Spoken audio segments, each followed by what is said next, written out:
Good morning, good afternoon, good evening, wherever, whenever that you may be tuning in. This is Yonks, and very excited here. This is our second episode of On-Chain Builders, and I'm actually going to hand it over to Tyler to kick off this conversation here today. Awesome. Thanks, Yak. So we are so thrilled to have Rick Tapia, who is the founder of Restored Law and the president of Stand with Crypto Indiana, as our featured guest today. And really excited to dive into so many legal and regulatory and just the excitement of finally having some framework. So super excited about this. Thank you so much for joining us today.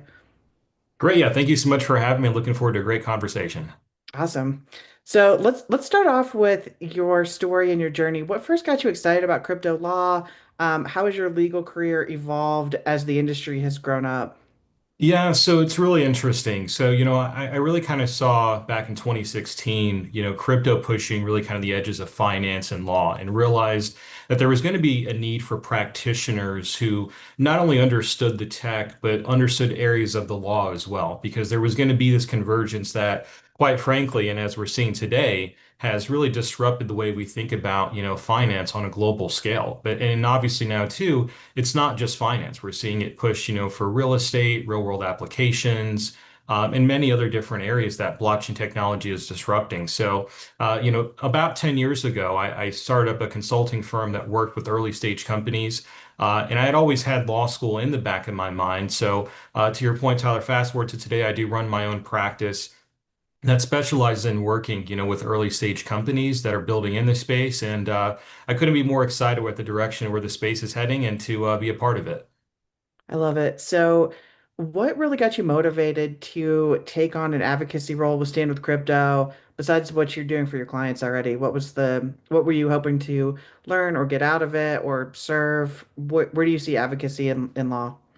Yeah, that's a really good question. I think really at the end of the day, policy really helps shape the playing field. And I think if lawyers like myself don't step in, as well as some of the other stakeholders in the space, we've already seen this happen, and hopefully we can kind of stop some of the bleeding, so to speak. But we definitely are risking letting a lot of these outdated laws push innovation overseas.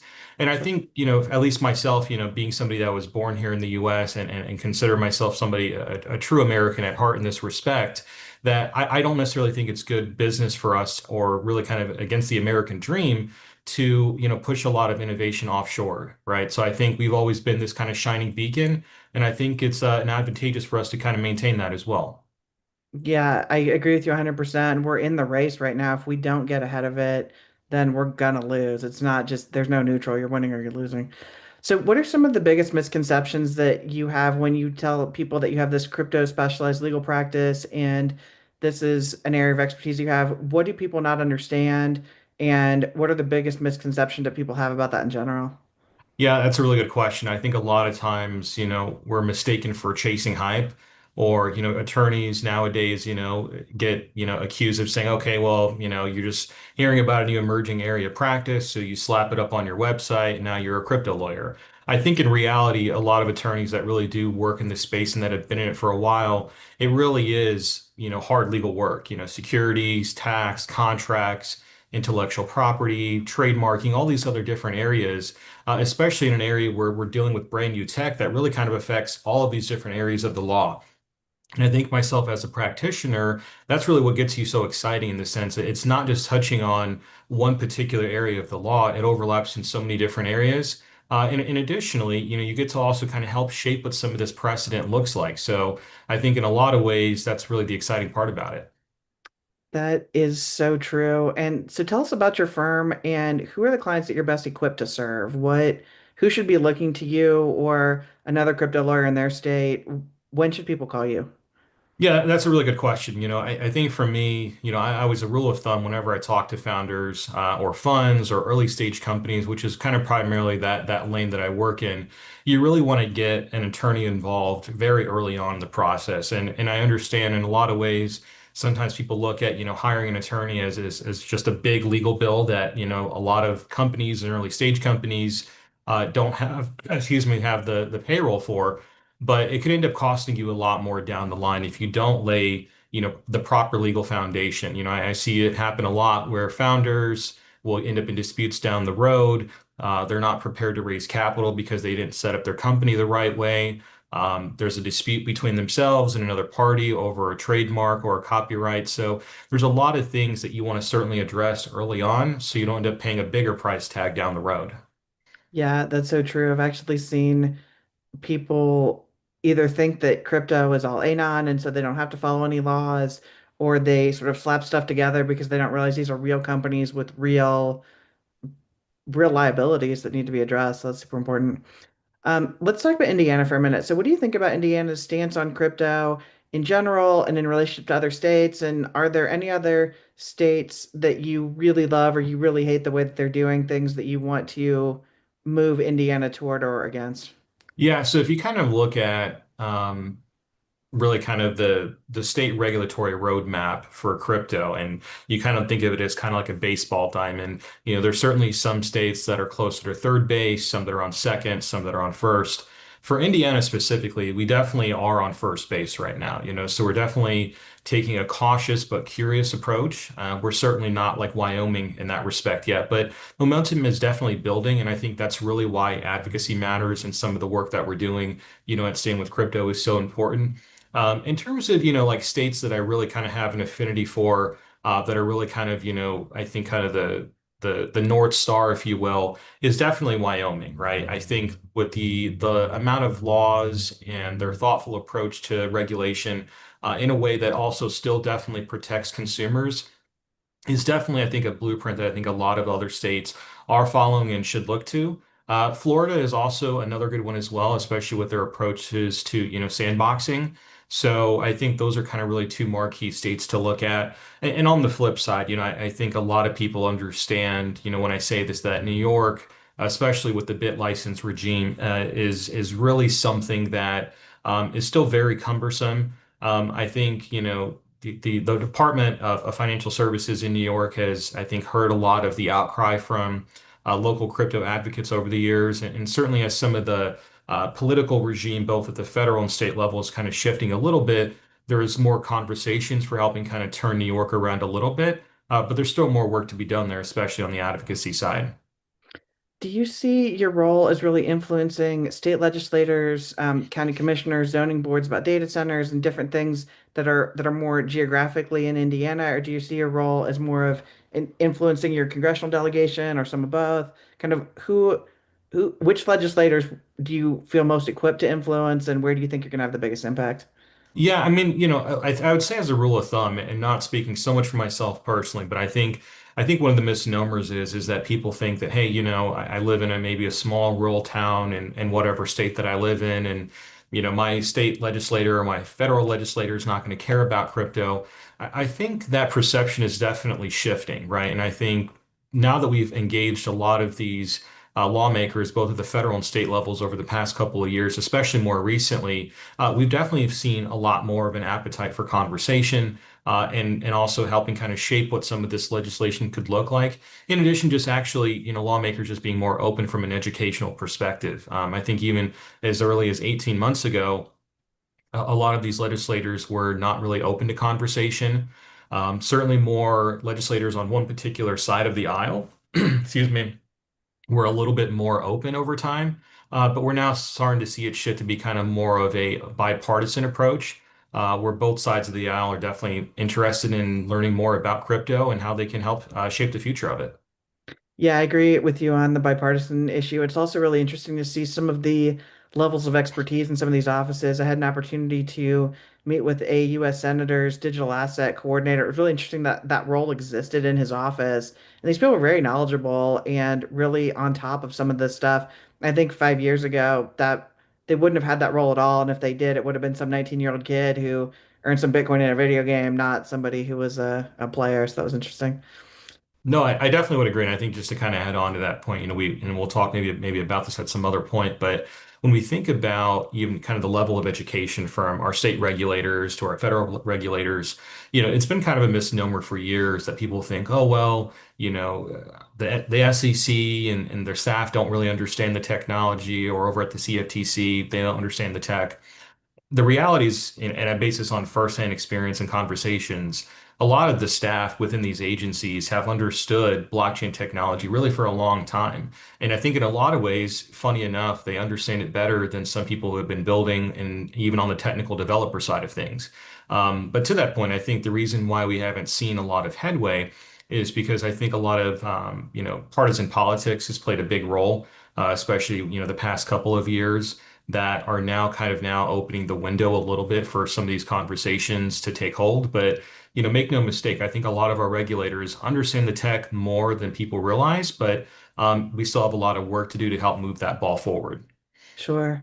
So let's talk about the state level framework versus the federal regulation. Do you think that the federal regulation is going to say, here's the best part of Wyoming, and we understand the concerns of New York, so let's kind of find something in the middle, and if you want to go forward, fine? Or is every state just going to have its own lab, and New York gets little and Wyoming gets most of it? How what does that look like? Yeah, Or well, I what's think your you're kind crystal of, ball?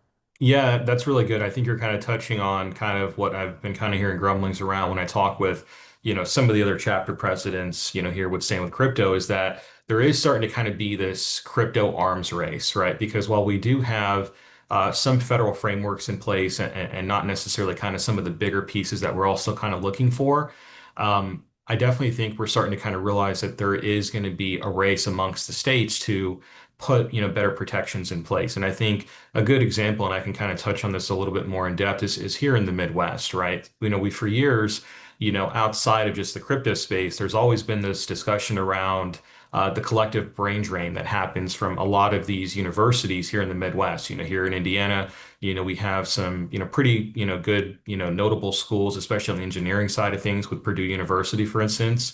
But for years, we've seen that a lot of these students will graduate and go out to the coast and find jobs in other places around the country.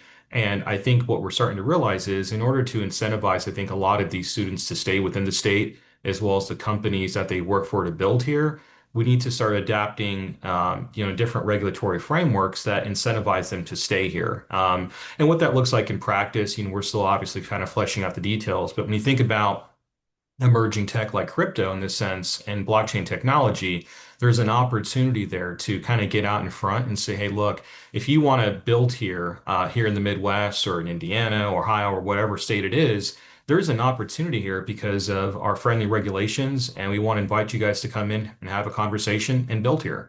And so I think that's the way we hopefully can approach some things and move the ball forward that way. Love it. Go ahead, Jason.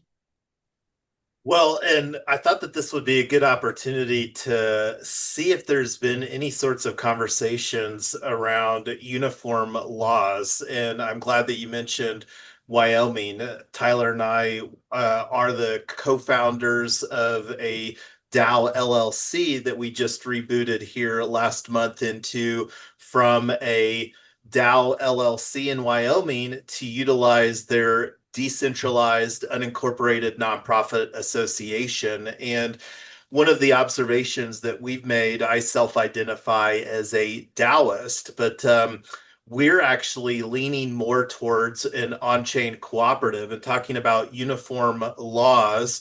We're huge fans of the Limited Cooperative Association, which solves some of the challenges raising capital as a more traditional cooperative. So, that being said, do you know, Rick, if there has been any conversations around uniform laws surrounding either DAOs, DUNAs, or I would prefer the conversation to actually gravitate towards on chain cooperatives myself? Yeah, I think there's definitely been some conversations, over the years around DAOs that have kind of, I guess, kind of break the mold of what you would see in a traditional, corporation or foundation or some other kind of collective. I think the main issue is, and obviously, I think states that are really on the kind of progressive front of this, like Wyoming, certainly would probably be more apt to doing this first. Is it's very difficult, I think, to create almost a new classification of a business, for lack of a better term, right? Today we obviously have LLCs, we have corporations with different designations and thereof. So I think while these conversations are great and fruitful, I think where kind of to my earlier point, I think a lot of this is going to have to take place is really with education of educating our lawmakers.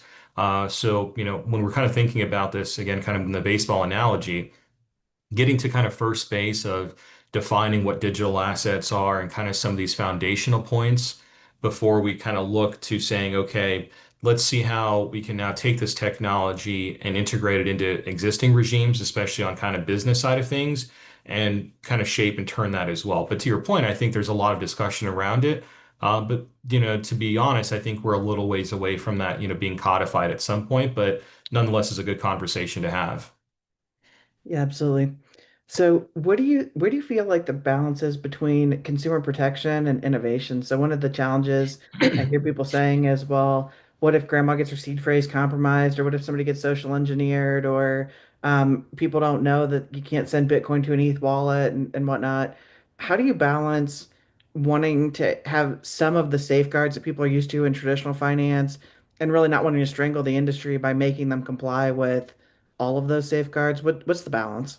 Yeah, so I think there's kind of 2 points here that I'd make. I think the first one is, when we start to think about, some of the existing kind of bigger players in the world, like let's say Citibank, USA Bank, some of the bigger banks, they've been looking at ways for years to integrate, people's ability to purchase and hold crypto in a way that's more, friendly from a user perspective, in a way that also helps them kind of protect their wallet and their assets in a way where, again, if they kind of look at sending their crypto to the wrong wallet or through a wrong address or something like that, there's kind of guardrails in place. But to that point, there's also kind of this antithesis, right, of saying, okay, well, if, banks or all these other kind of, larger institutional players are holding your assets, yes, they may be protected in some way. But, as we've seen kind of, throughout history in the crypto space in its short lifespan, there's also the possibility for these institutions to go down, and people are kind of the ones left holding the bag. And while I do think that crypto is in a much better place than it was 10, 15 years ago in this respect from these kind of black swan events happening, they nonetheless can still happen. So I think we definitely need to kind of balance this out. And so I think to that point, one of the things that we can really do is really emphasize, really kind of consumer education, right? Because I think I think a gap kind of in the marketplace. And yes, there is definitely some things to learn. But, look, when the internet was first invented and people started using online email, online messaging services, things like that, there was definitely kind of a learning curve to that as well. So I think the more that we kind of also focus on consumer education, we can also look at moving things forward in that way too. Sure. So there was a law, I'm sure you're very familiar with it, called the Financial Innovation Technology for the 21st Century, commonly Fit 21. And then these other two laws, the Genius Act, the Clarity Act around stablecoins. Now that Congress is starting to get its head around some clarity and some regulatory framework that makes sense, what does that look like for the impact on everyday users? So now people are saying um, Bitcoin will probably never be a payment method, but stablecoins will. Bitcoin has other uses, and all these things are different uses. How do these laws move the industry forward? What do you see the potential impact on development and just on everyday users? Yeah, so that's a really good question, right? So I think really, at least when we talk about Fit 21 and the Genius Act, really these bills are kind of the first real shot at giving the industry clear rules that we've been really advocating for years. Really particularly on Fit 21, it starts to draw the line between what's a security versus a commodity, which is huge for businesses trying to build here in the US. I can't tell you the amount of times I've spent with clients, going through the finer points of their token that they're planning to launch and, not being able to arrive at necessarily a clear black and white answer, right? So I think this kind of helps kind of move us towards a direct answer to some of those questions that we've been looking for years. On the Genius Act side of things, we definitely looking at going a step further by recognizing digital assets as a legitimate asset class, which is also important for a number of different reasons. So I think really together we're, moving us away from regulation by enforcement, which is kind of, what we have been seeing for a number of years in this space, to now towards a framework that actually encourages innovation here at home, which I think is vital for keeping a lot of this business here. Sure. So tell me about your chapter of Stand with Crypto. What kinds of people are in it? How do they shape the conversation with policymakers? And what's the reception been as you do start to engage, as you're getting this growing and growing group of people and all the people that they represent? Tell me a little bit about those two-way conversations. Yeah, so I definitely think, at least here in Indiana, the approach that we've taken is that we're really kind of the bridge, right? Connecting people everyday people to lawmakers. So crypto policy reflects real voices in headlines, but also really from an advocacy standpoint in the sense of teaching people about some of the underlying rights and principles that come with digital assets and blockchain technology, right? Principles of self-sovereignty, being able to transact freely amongst yourselves without necessarily an intermediary involved. I think, while there is certainly aspects that we see kind of in everyday about fraud and scams and anti-money laundering and all these different things. But I think one of the fundamental rights that we have, when we think about, a right to privacy, in a way that also allows us to freely transact amongst ourselves, digital assets kind of provide and blockchain technology provide a great mechanism for doing so. So I think the way that we've approached it here in the state of Indiana is really kind of with a two-pronged approach, right? So we're looking at it from one side, engaging policymakers and lawmakers to say, hey, these are some of the things that we can do to help move, crypto legislation forward in light of what we're seeing at the federal level and as well as other states maybe here in the Midwest, while also in conjunction doing things on the advocacy side to help, activate some of these local communities and people to learn more about digital assets and blockchain technology and get involved. That's awesome. Do you feel like people are more open to having conversations with politicians they already agree with about crypto, or do they say, I'll have a conversation with anybody, it doesn't matter, but we're only talking about crypto, and whatever we may disagree with otherwise doesn't really matter? Well, it's interesting you say that because I think to kind of zoom back out a little bit and go back to the 2024 election and not to kind of dive into too much of the weeds of Republican, Democrat, everybody in between. I think one of the things that I picked up, and this may be, anecdotal, is, a lot of people that I spoke with, especially when, the previous administration was looking to really kind of stomp out crypto and blockchain-based companies, Operation Choke Point and all these other different aspects that many people in this space can speak to, a lot of debanking that occurred. Many people were like, hey, look, I may not necessarily agree with one party or one particular administration or one particular candidate on a lot of different things. But when we're looking at my livelihood and my business, again, particular stakeholders in this respect, many people kind of became single issue voters. And I think that's, understandable in a lot of ways. Do I think it's healthy for um, you know, healthy political American discourse in that way to have single issue voters and single issues that are so prominent that they kind of force people to go kind of between the lines of where they kind of stand on their values and their beliefs. Maybe not. But I certainly understand, why many, here in the US felt the need to kind of go that way. And so I think that's kind of part of the advocacy efforts that we're making now is to say, hey, look, regardless of where maybe people sit on other issues that are very important to people. Crypto shouldn't be one that really kind of divides people, right? I look at it as pretty, nonpartisan in this respect, and I think we're kind of helping advance that in that way. Yeah, I think I love what you just said. It's also been really interesting. We're t thinking about all these wars that, if I'm being totally honest, I didn't even know were still going on when I read that Rwanda and Congo have been fighting for 31 years. That's so terrible. I'm actually wondering if crypto is some sort of a peacemaking tool where when your government is fighting with my government, but we get along fine, like we don't, like I just want to trade, I want to run my life. Wondering if you've seen crypto as sort of a global peacemaking tool or a tool to lift people out of poverty in the third world.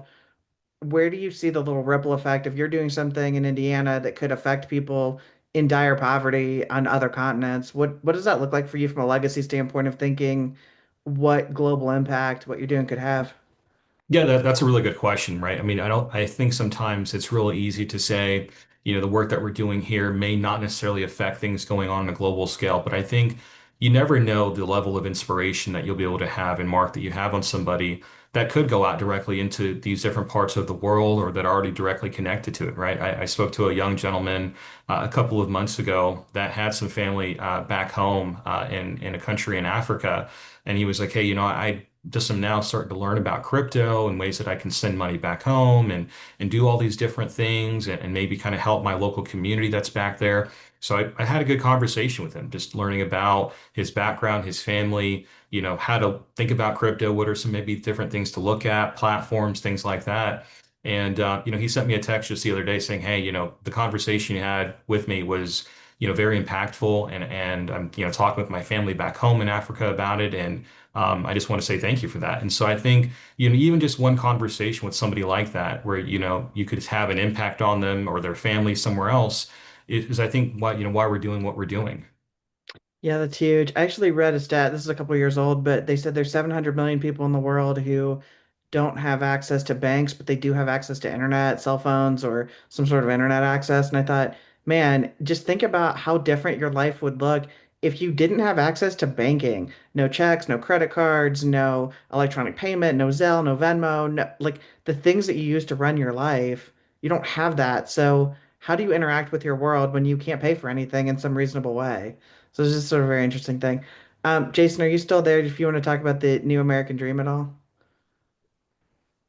Well, I it caught my attention there, Rick, when you were talking about the American dream. And one of the things that I've been making as some observations around is the legacy American dream that's been this great global ideology basically since World War II is not really kept up to date with evolving business models and nor technology. And one of the things that we're really excited to begin facilitating with We Own AI, we're really going to be rebooting that and positioning that as the new American dream, the agentic AI, which as a lifetime technologist, I have never been more optimistic about the convergence of AI agents, and blockchain technology. So, would be interesting to hear your perspective. Have you heard anybody else talking about using agentic AI and positioning around the potential new American dream?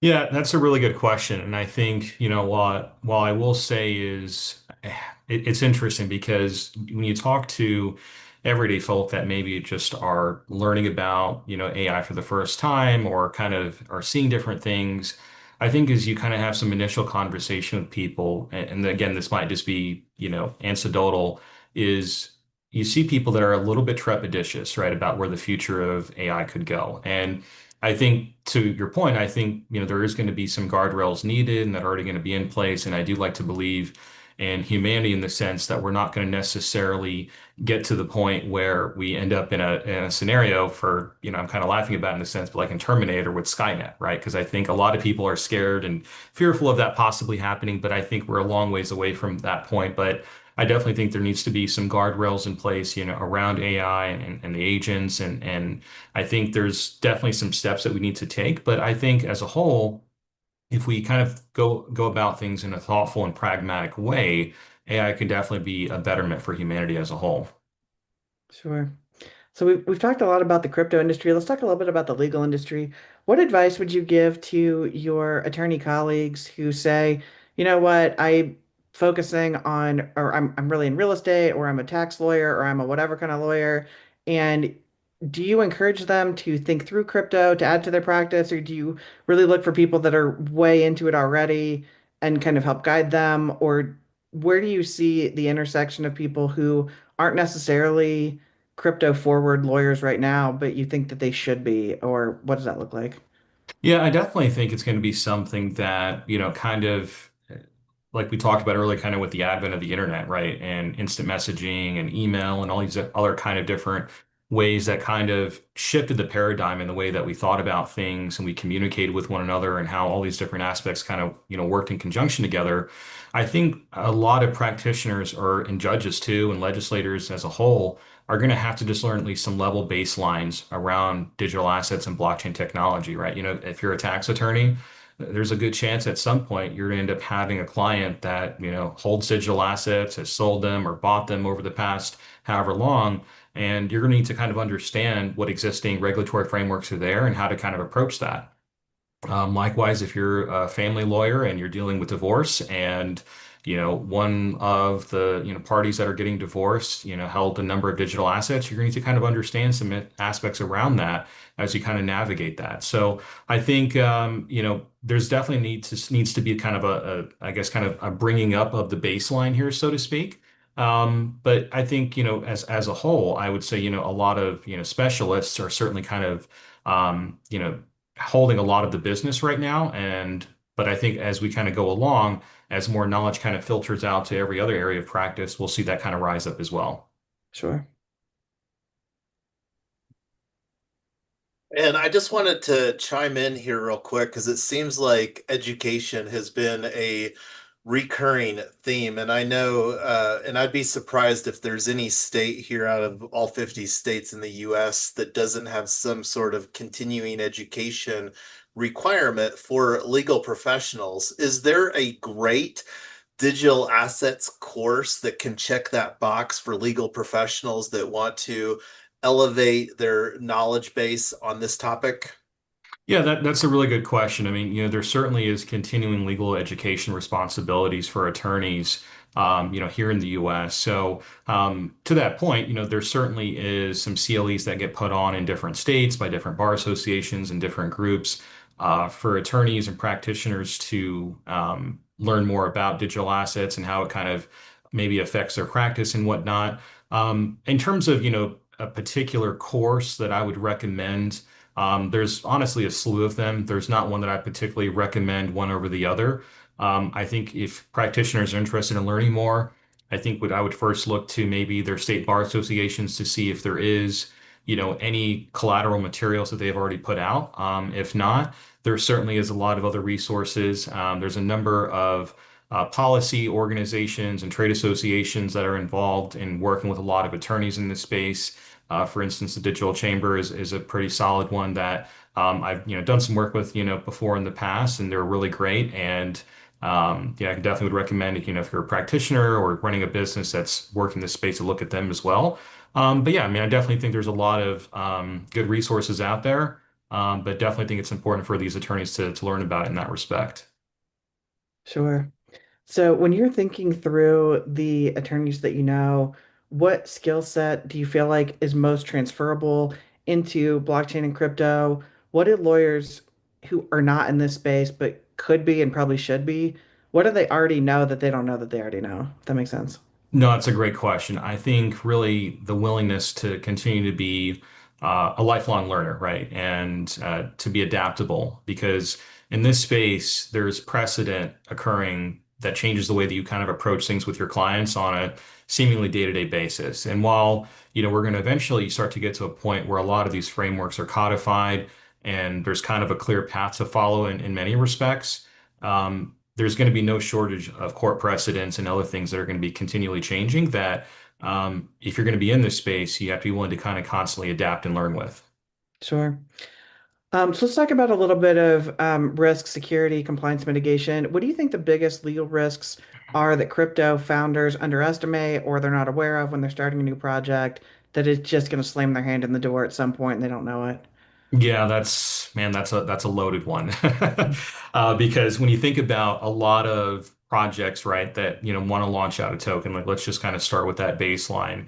You have to really think about, okay, where are you launching out this token? Is there going to be any rights associated with it? Is it going to allow somebody to receive dividends? Are you going to be planning to do a buyback? Are you planning to do a token burn? All these different kind of things that on the surface level to somebody maybe who doesn't, understand, they may think, oh yeah, these are great, cool, innovative features that we can do that can, help push our project forward and help us raise capital. But what they quickly realize is after speaking, with a practitioner like myself, is that especially if you're looking to do this here in the US, there's a lot of things that you need to put in place to make sure you're protecting, not only yourself as a company, but from people who also could be, getting their hands on your tokens that you're issuing. So I would say, there's obviously issues around tokens, but even just, kind of baseline company formation setup things, as I was mentioning earlier, as if you're a founder yourself or you have a team of founders and you're looking to start a business, you want to have these proper, legal foundational pillars in place as you're kind of building out this house.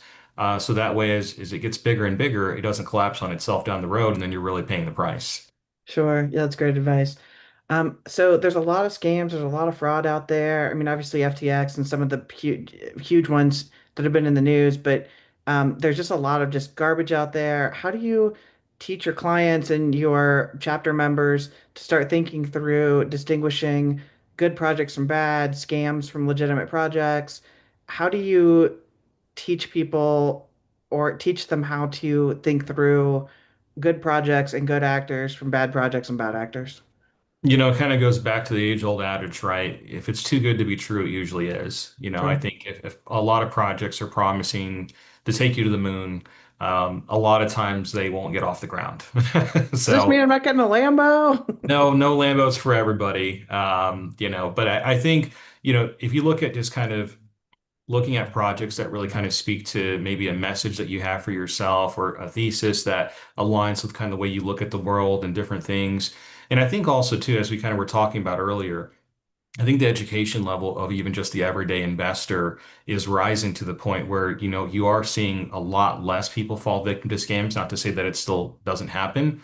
But I think, what we're seeing is people are just kind of becoming more educated as a whole and are learning how to avoid some of these scams. But I also think in some ways, what we've kind of seen, especially when you look at, some of the figures like on, the Solana network, for instance, where a lot of these meme coins over the past, 18 months have kind of launched out, the level of retail appetite has kind of waned, primarily due to a lot of these rug pulls and scams that happen. So I think the industry in that respect, not to say that, all meme coins are scams or they're just run by a bunch of rug pullers.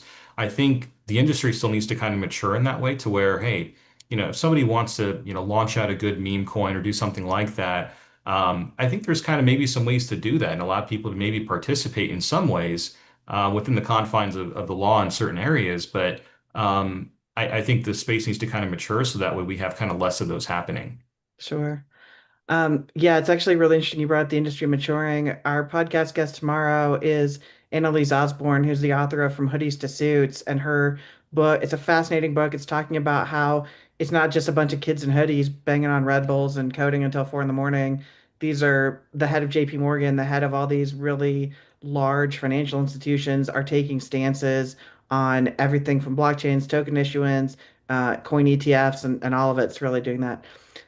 So two more questions and then we're going to wrap up. The first question is, I'll put you on the spot a little bit, is do you have a champion either in your state or your federal delegation or just somebody that you really think is just on it with crypto, that's your go-to guy or girl who, when you want to think through something, there's a legislator that you really like, or is there a legislator nationally that you really admire what they've done in the blockchain space?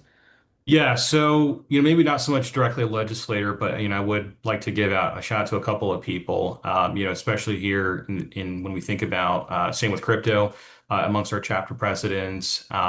Elizabeth Hanson up in Michigan has been doing a phenomenal job up there in her state, really activating the community and engaging lawmakers.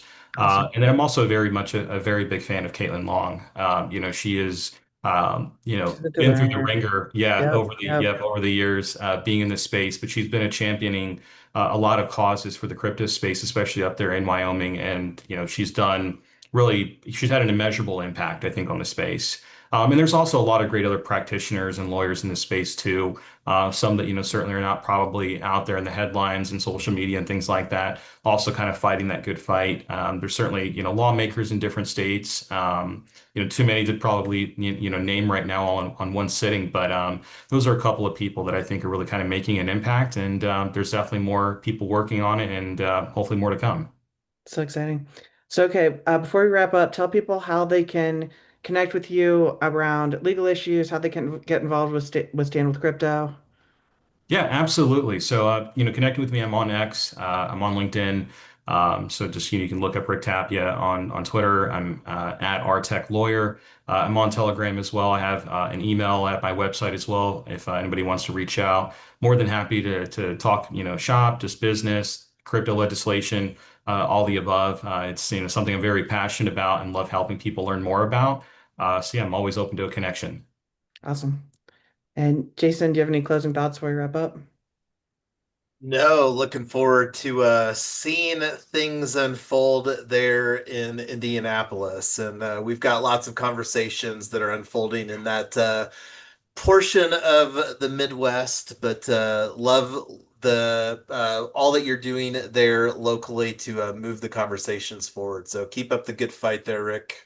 Yeah, I appreciate that, Jason. Yeah, and on that note, I did want to also mention, yeah, our event coming up here. It's our official Same with Crypto Indiana chapter kickoff coming up here on the 11th here in September, where we're going to have some local lawmakers, builders, investors, and just generally crypto curious people come out in the afternoon. So I have a post up on my LinkedIn as well as on my X page more about the event, where it's located. It should be a great afternoon with some great conversations. And if you're in the Indy area and would love to stop by, we'd love to have you. That's fantastic. I'm actually from Cincinnati, so just right down the road. So that's so exciting. Well, thank you so much, Rick. This has been fascinating. We appreciate your time and all your insights. And with that, we'll go ahead and wrap it up. Thanks again. Thank you so much.